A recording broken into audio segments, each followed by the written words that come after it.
National, joining us from our studios in Washington. Nagar, great to have you with us. I'm interested more generally, first of all, at how the Trump administration is being received in Iran. Those threats that we have heard recently on enriching uranium, on ending the deal, do you see that as just bluster or as a real change in policy in reaction to Trump? Well, I think the discourse of Trump administration and the fact that so many parts of it have changed throughout the campaign and then after the administration entered the White House has given a level of reassurance to the Iranian side that not everything that's being said in Washington is going to be done. But at the same time, I think the threats are being taken seriously from the Iranian part.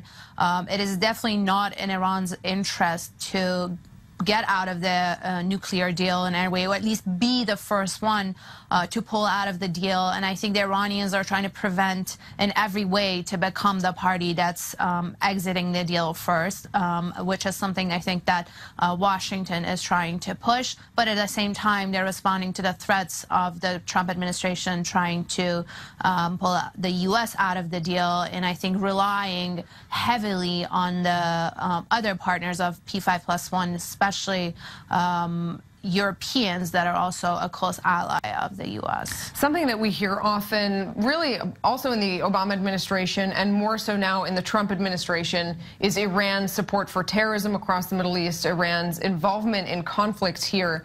And in terms of sanctions, is there anything that this administration can do, because there certainly is a lot of talk about it, that will cause the Iranian regime to say, okay, we are going to back down?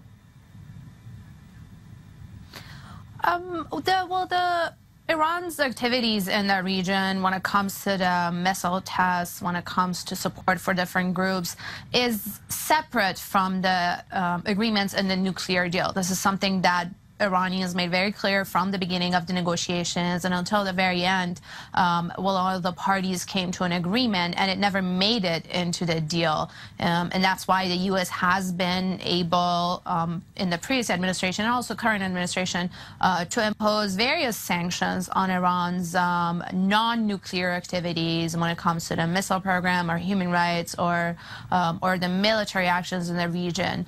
But if any of this is going to cross over into what the nuclear deal has been, which has been pretty solid, I think, until now, then that is going to have serious effects on the Iranian side, and I think Tehran is going to respond. But until that, I think anything around the nuclear deal and outside the boundaries of that is just going to be probably business as usual in however it's been until now, the disagreements between specifically Iran and the US. Briefly, Nagar, we've seen approaches and sort of polar opposite ends of the spectrum between the Obama administration and Trump. How has the Iranian public reacted to what we've seen from the White House in the last 7 months?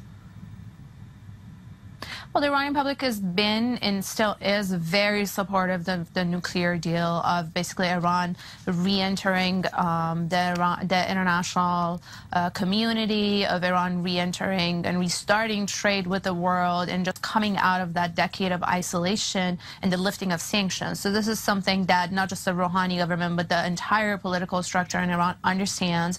And I can say there's very strong consensus within the political structure and the public as far as a support for the nuclear deal. So I think the threats coming from the U.S. and if this being clear that the U.S. administration is the one trying to derail this deal or getting out of it is just something that the Iranian public is not very happy about, and I would say is a great area of consensus between the public and the Iranian government. Right, and still a lot of lack of clarity between what is just bluster and what is policy, both on the American and the Iranian side here.